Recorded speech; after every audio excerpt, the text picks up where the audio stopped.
Hello students, I am Dr. Krupa Rasne, Professor and Head ENC Department, Jain College of Engineering, Belgavi. So now we will continue with the third module of power electronics subject, and this is going to be the second video with respect to the module 3. In this module 3 we have been looking into control rectifiers and also the AC voltage controller. In the first video, we looked into the principles of controlled rectifier and principle of also the phase controlled converter operation. And in this video, we'll continue with the performance parameters of phase controlled rectifiers. So what are the parameters which need to be analyzed in order to understand the quality of the converter?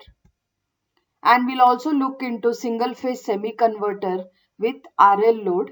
Okay, and the performance parameter of this semi converter will be looked at in the forthcoming video. The other topics will be covered in the forthcoming videos. The textbook referred is your Mohammad Rashid. Okay, we'll continue for the whole module, and so this is the text.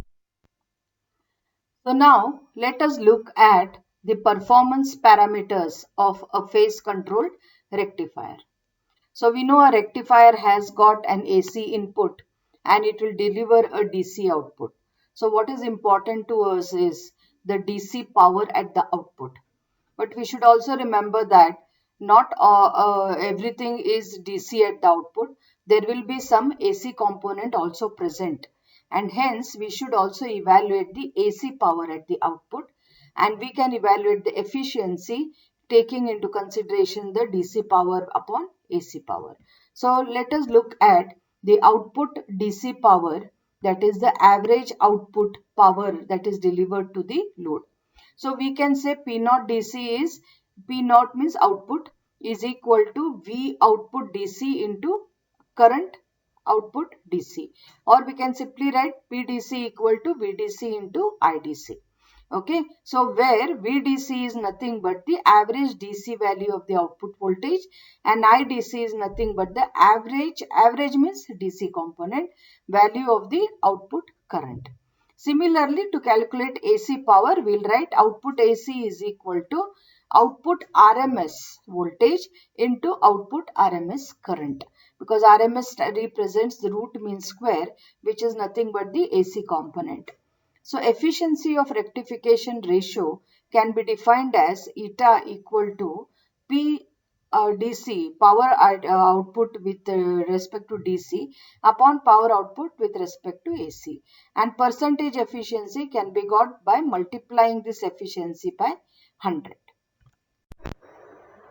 Let us look now at some of the other performance parameters such as the ripple factor, that is RF, with respect to the output voltage waveform.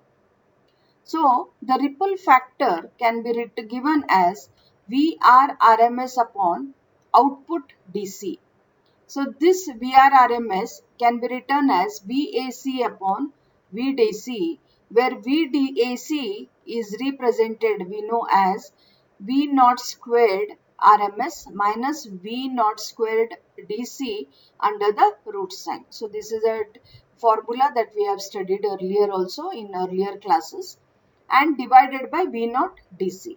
So solving this, we will get V naught RMS divided by V naught DC minus this will become 1 and the root sign remains. So we can write ripple factor as V naught RMS by V naught DC is also called as the form factor, FF. So it is given by root of FF squared minus 1. So ripple factor is root of form factor squared minus 1 under the root sign. Now current ripple factor is another term we should know. So current ripple factor, this is the voltage. So for current, similarly I will write IR RMS upon I naught DC. So this will be IAC upon IDC, and hence IR RMS. Okay, so that is nothing but IAC can be written as I naught RMS squared minus I naught DC squared under the root sign. So similar to voltage, current will be represented. Okay. One more term that we should know is VR peak value. That is the peak to peak AC ripple output voltage. So in the output we are getting ripple currents. So what is the peak to peak ripple voltage?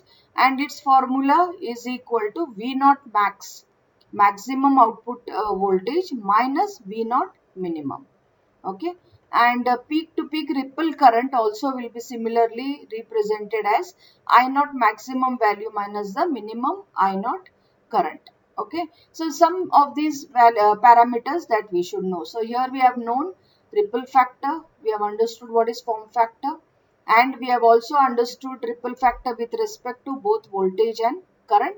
And one more parameter we have seen is peak to peak ripple output AC voltage and peak to peak AC ripple load current. Now one more performance parameter is the transformer utilization factor, which is also called as TUF. So what is TUF is nothing but the ratio of output DC power upon input power, that is Vs into Is, where Vs is the RMS supply or secondary of the input transformer and Is is the RMS supply secondary current. So Vs is the voltage, Is is the input current.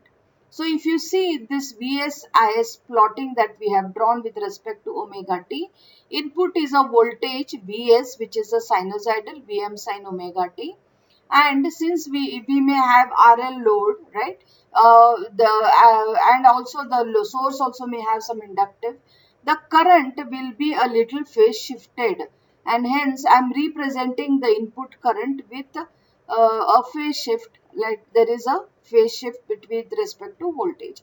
So let me draw this as a representation, a square wave representation. It can be sinusoidal, and any waveform, if you see in Fourier series, any waveform or electrical signal can be represented in terms of a Fourier series. And Fourier series is nothing but a summation of all harmonic components, right? So this is dotted line is representing the harmonic, one of the harmonic component of the input current, and let me call that as IS1. Okay, so what we have seen is Vs is the supply voltage at the transformer secondary side. Okay, and Is is the input current transformer secondary side winding, and of course Is1 is the fundamental component of the input current, supply current.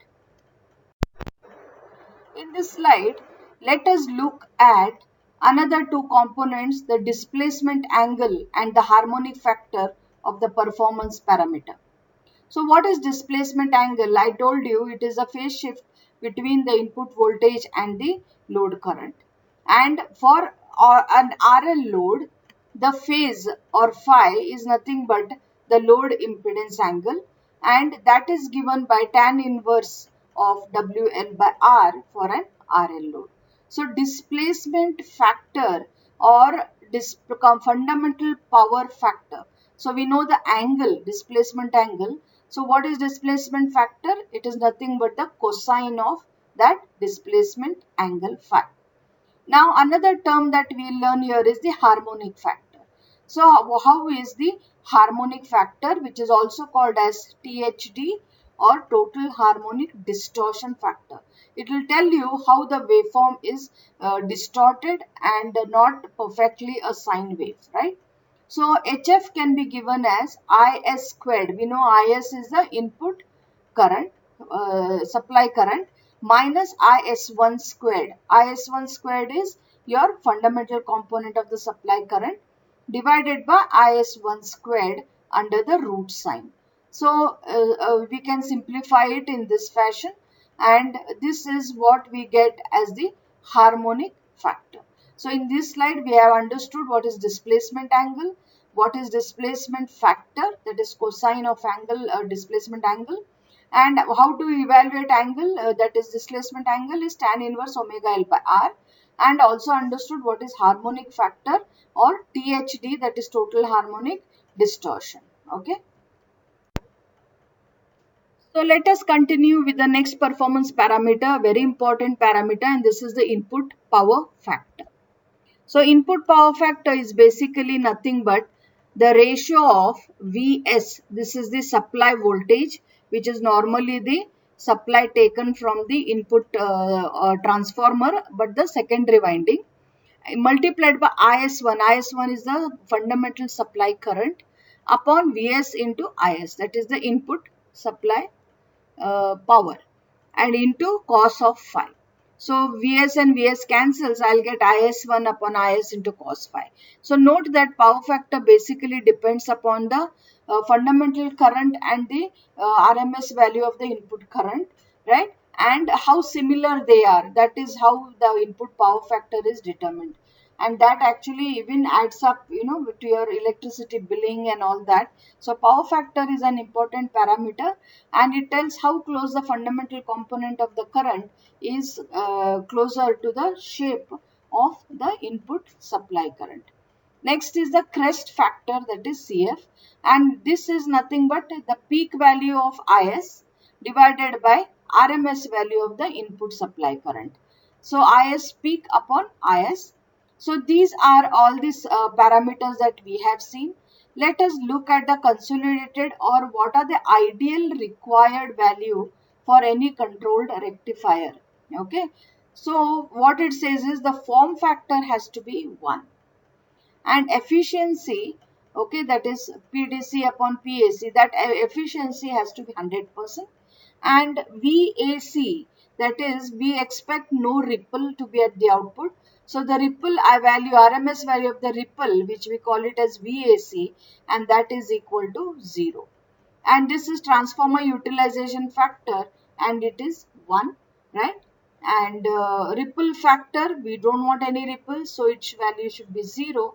Always again, harmonic factor or total harmonic distortion should also be 0. We don't want any harmonic distortions, and power factor should be equal to 1. So these are the ideal controlled factors. The closer we are to these values, we can say our converter is better. Farther away from these ideal values, we can say they are not very good controlled rectifiers, or any converter for that matter.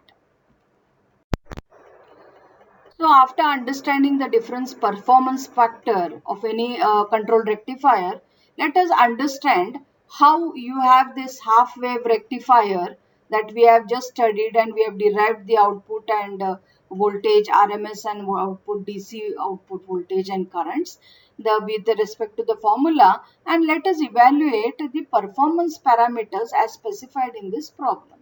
So what he says is the figure has a pure resistive load, this is load, and the delay angle is given as pi by 2. And you are expected to determine the rectification efficiency, form factor, ripple factor, we have just derived, and transformer utilization factor TUF, and peak inverse voltage PIV that will come across this thyristor. Okay. So it is obvious that this is a half wave rectifier only, and the delay angle is given as alpha is pi by 2. We know that V0 output DC is given by Vm by pi, right, into 1 plus cos alpha. Now this we have derived in the previous video. Then by solving this, I will get VDC equal to cos alpha. I am putting alpha as pi by 2. We know cos of pi by 2 how much it is? 1. And hence 2 and 2 cancels. Vm by pi, I will get 0.1592 Vm. And IDC I am going to get similarly if I divide this VDC by R. So IDC will become this factor divided by R. Next, we have to calculate the value of Vrms. So Vrms also we have derived the formula Vm by 2 1 by pi into pi minus alpha plus sine 2 alpha by 2, the whole under the root sign. Okay, so using the substituting the value of alpha as pi by 2. Note when you are using Calc, you may end up writing pi by 2 here as 90 degrees. But here you use pi minus pi by 2. So this factor becomes pi by 2. Whenever you are using alpha with a trigonometric function, substitute that as 90 degrees. So sine into 2 of 90 degrees. So I get sine of 180 degrees, his value is 0. So this factor becomes 0. This becomes pi minus pi by 2, that is pi by 2. Pi and pi cancels, right? So I'll be getting a value of VRMS equal to 0.3536 Vm, and RMS will be evaluated by dividing VRMS upon R, since it is a purely resistive network. If it is an inductive network, we'll have to take the Z component into condition. I expect the students to actually put the values, use their calculators and solve this particular problem and get these values. Further on, we know VDC now, right? We know IDC, we know VRMS, we know IRMS. We are expected to find the rectification efficiency, which is PDC upon PAC. So let us find PDC as the get the value for PDC, which is VDC into IDC. So multiply these two values and you will get this particular value. Next, PAC is VRMS into IRMS. So multiply these two values, right, and get the value for PAC. Rectification efficiency is basically is PDC divided by PAC. So note that you are getting 20.27%. And how much is the ideal value required? 100%. Why are we getting so less value? Because it's a half wave rectifier. If I had made a full wave, I will get a better efficiency, because conversion or even of the negative will happen here. So here only half of the wave is being used, right? Next is the form factor. Form factor is given by VRMS upon VDC. So as divide this divided by that, I will get 2.221, which is expected value of form factor is 1. But here form factor means there is lot of distortion. Ripple factor, if you take RF is equal to form factor squared minus 1 under the root sign, you get the value for ripple factor, because we are supposed to find ripple factor here, right? And that I'm getting as 1.983, which is not very close to 1. And we will continue the further TUF and peak inverse voltage in the next slide. Now continuing with the previous problem, we have already found the form factor, ripple factor. Let us find transformer utilization factor TUF. Okay, we know the formula for TUF as output power DC upon input power, that is Vs into Is. So let us evaluate each of these values. The RMS voltage of the transformer secondary, Vs is nothing but Vm by root 2. So we know Vm by root 2 is 0.707 into Vm. Okay, so we will be getting Vs. Next, right, similarly for the current, I will be getting this value. We already know the input current is going to be the same as that of the load current, right? Because only if the load draws the current, the input is going to supply the current. So the input supply current is going to be the same as the load current, and hence I will get Is is equal to, this was evaluated in the previous slide, right? Next, the volt ampere rating of the transformer, that is VA, and hence that is Vs into Is. So Vs Is, this denominator factor, I will be getting as 0.707 Vm into this Is, okay, factor. So I got that, and with this I can evaluate TUF as equal to PDC we have evaluated earlier. So take that value here and you will get 0.707, right, multiplied by this factor, and TUF you are going to get 0.101. And if I take 1 upon TUF, the inverse, it will be 9.86. Next, we have to evaluate is the peak inverse voltage. How much will the reverse voltage come across a thyristor? We all know that it's a half wave rectifier. During the positive half cycle, it will conduct. During the negative half cycle, it is going to block. And how much voltage it is going to block? Obviously, it will be minus Vm. So we can say that the inverse, when they say inverse, that negative sign can be removed. So the peak inverse voltage is equal to, the value is Vm.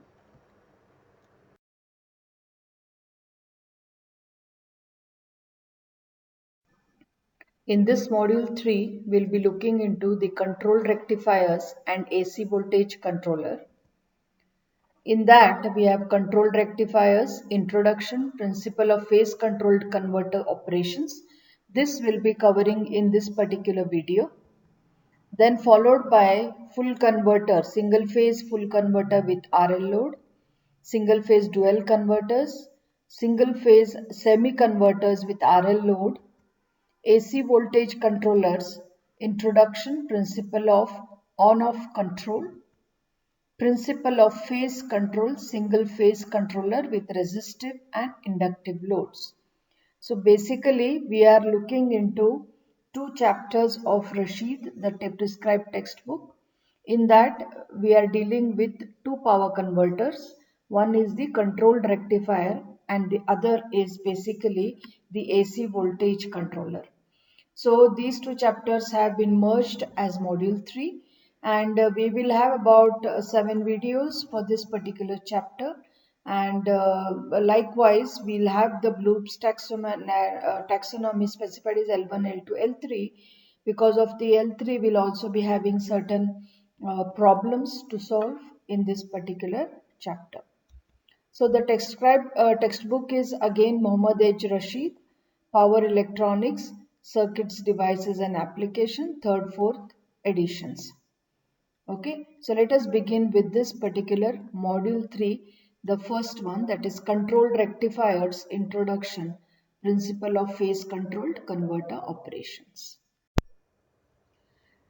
Now continuing with the controlled bridge rectifier, we have already done half wave rectifier. Now coming to bridge controlled rectifier, there are two types of full wave bridge controlled rectifiers. One is half controlled bridge converter, that is semi converter. The other is fully controlled bridge converter, full converter. In this video we will be doing this half controlled bridge converter or semi converter circuit, and the fully controlled bridge rectifier will be doing in the other next video. And note that we are not going to use any center tap transformer for a bridge controlled rectifier. So now let us look at half controlled bridge converter, single phase semi converter it is also called as. So if you look here, this is a bridge, right? So we have given bridge consisting of T1, T2, and here we have D1 and D2. That's why we say half controlled bridge converter, because we are not using all the devices as SCRs. So two SCRs and two diodes, and it's in the bridge format where the input is given to these two terminals of the bridge, and the other two terminals of the bridge is connected to the load.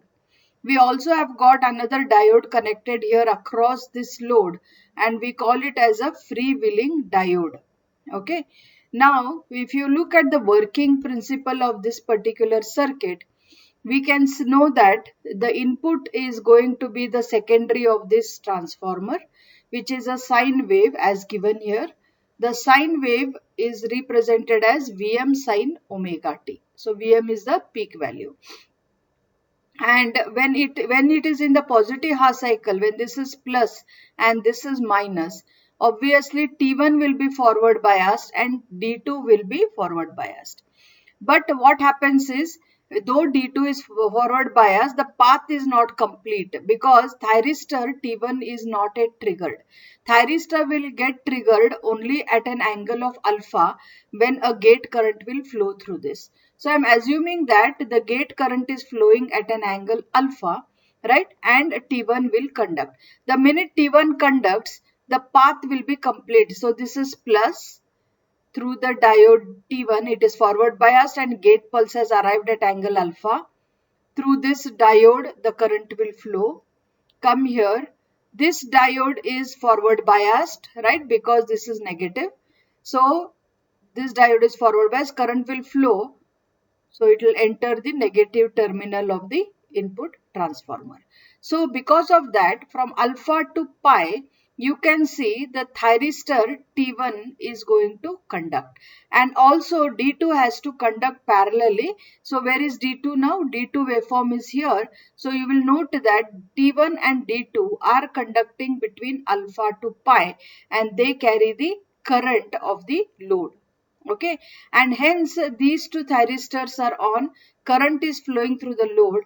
Hence if you see the load voltage, this supply voltage will come across the thyristor, come across the load, and the load voltage will be same as the input from alpha to pi, or voltage will come at the output. So from 0 to alpha, no voltage because T1 is not triggered, and these other two thyristors are obviously reverse bias because this is plus, right? So this will be reverse bias, this is minus, so this will be reverse biased. So at any given time, you will note that T1 and D2 will conduct when it is during the positive half cycle of the input, and T2 and D1 will conduct during the negative half cycle. So let's see at the negative what happens. So when during the negative half cycle, that is after this pi, the thyristor T1 and D2, the minute the input reverses, it will be line commuted. Okay, or these thyristor will turn off. This will turn off because it is reverse biased, right?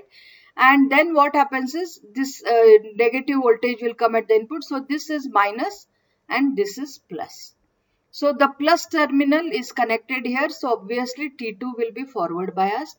Minus terminal is here. So obviously D1 is forward biased.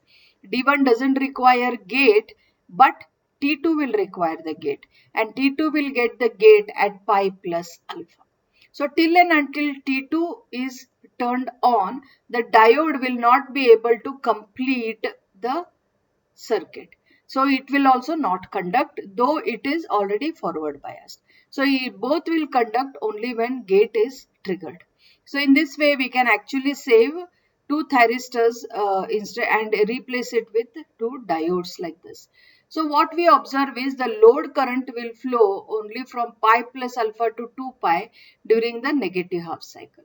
During the positive half cycle, it will flow from alpha to pi. During the negative, it will be from pi plus alpha. Now, who will be carrying this? This will be carried by T1 and your D2. Where is D2? Here. And this will be carried by your T2, IT2 and D1. So this is IT2 and this is D1. So you can see that both are high from pi plus alpha to 2 pi, and these two are high from alpha to pi. So this is the waveform that we have been drawing. And then look at the supply current. This is IS, or this is I, the current that is flowing at the input side. At the input side, when the input is positive, you are going to get positive current flowing from positive end through the load and back from D2 to this only when thyristor T1 conducts. So IS will be there with a positive from alpha to pi. When the input reverses, this will be plus and minus. So obviously the current will be flowing only when T2 is fired. So from here it will flow T2 through the diode like this through D1 and to this terminal. So note that the current is reversed during the second half of the cycle, and hence the input current will be drawn as negative flowing from pi plus alpha to 2 pi. This is at the input side, but note that the load current will always carry the same current in the same direction for both the half cycle. So if you see the load current from alpha to pi, T1 and D2 is conducting, right? Supply current is flowing and the load current is also flowing from alpha to pi. And during the negative half cycle, T2 and D1 is conducting, right? And the input will also reverse because input has reversed. And from pi plus alpha to 2 pi, current will be flowing through the load, but input will be reversed. But the load current will have the same direction of current. Hence, it will be positive with respect to the load current. So what we observe is load current will be carried by these four devices from alpha to pi and from pi plus alpha to 2 pi. but we see that there is current here also and here also, the other times also. Then who is carrying that current? That current will be carried by this freewheeling diode DM. This is the time where the input current is not flowing, because see, if you see the input current is not flowing at all. Where is that input current? Yeah, so the input current is not flowing at all. Then from where is this current coming? This current is coming from the load side. Because it is inductive, it is RL. The energy that is stored in the inductor will forward bias this DM when these devices switch off, and it will dissipate in this fashion through the load. And I am assuming that the load current is going to be constant, and hence that current also I am showing it as fixed.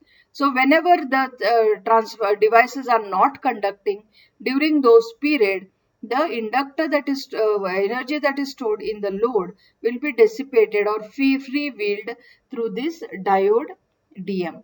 The advantage of doing that is these thyristors will immediately become off, because this current will not flow through these devices, and hence the reverse current flow to the supply from the load will be eliminated by freewheeling this current here itself. Okay, so that is the advantage of using a freewheeling diode. So what we observe is the load voltage is always going to be positive, and the load current is also always going to be positive. Hence, this semi-converter, we call it semi-converter because we are not using 4 SCRs. We are using 2 SCRs and 2 diodes, but it is falling into the first quadrant. Why? Because this DM is there, it will not allow the current to go back, right? And negative current will not be allowed to flow through this particular load. So hence it is called as a full wave rectifier. So we should note that this thyristor T1 and D1 will conduct from alpha to pi, and T2 and D2 will conduct from pi plus alpha to 2 pi, and DM will conduct from omega t equal to 0 to pi. So this is how it is happening, 0 to alpha, sorry, and from pi to pi plus alpha. So this is carried by DM. So that is shown here. See, you can see DM is carrying the current during those times when these thyristors are not conducting. So now that we know how a semiconverter works, let us find the expression for the DC output voltage of a single phase semiconverter with an RL load and a freewheeling diode for continuous ripple free load current operation. So now we know that we are having a sine wave is given at the input, right? And earlier we saw an half wave rectifier, and the output was only from alpha to pi. And for the negative there, we were not getting an output. But since this is a full wave rectifier, right?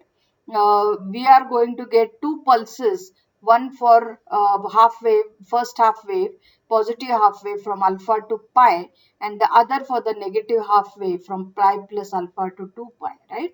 So when what is the DC value at this of the output is what we are interested in.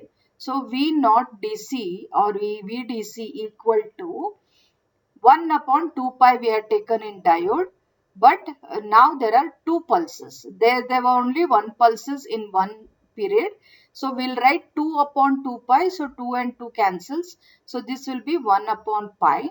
And the limits for any diode, if it was a diode bridge, then it would have been 0 to pi. But since we are taking SCR, the output is available only from alpha to pi.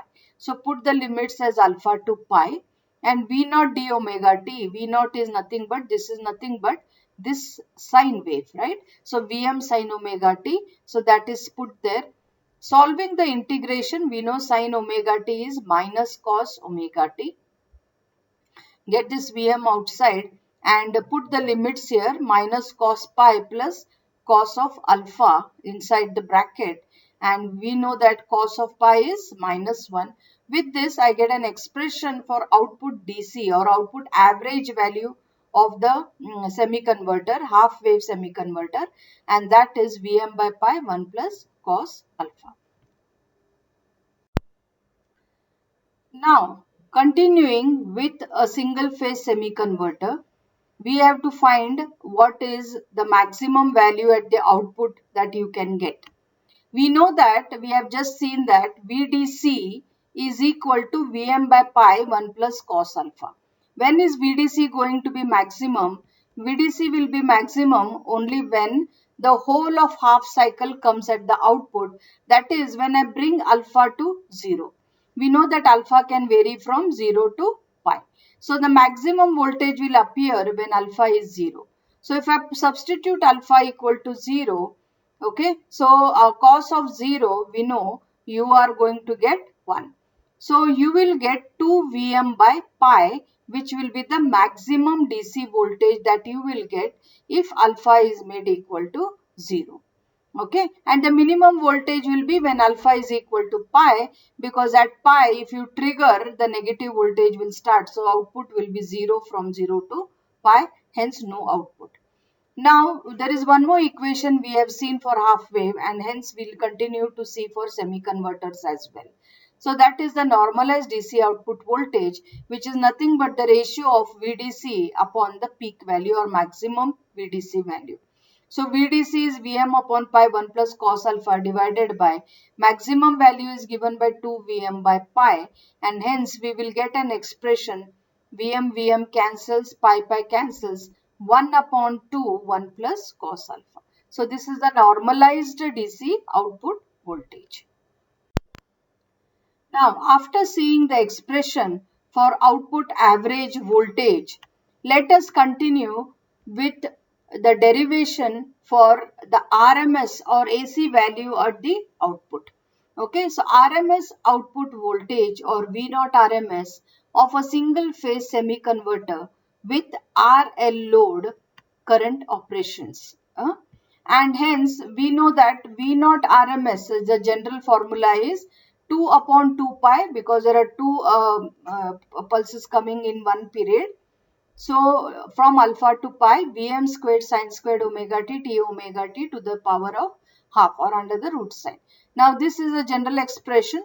So substituting sin squared omega t as 1 minus cos 2 omega t, right? I can separate out these two and put integral for 1 and also integral for cos. Solving this the way we did for half wave, you will get the expression V0 RMS as Vm by root 2.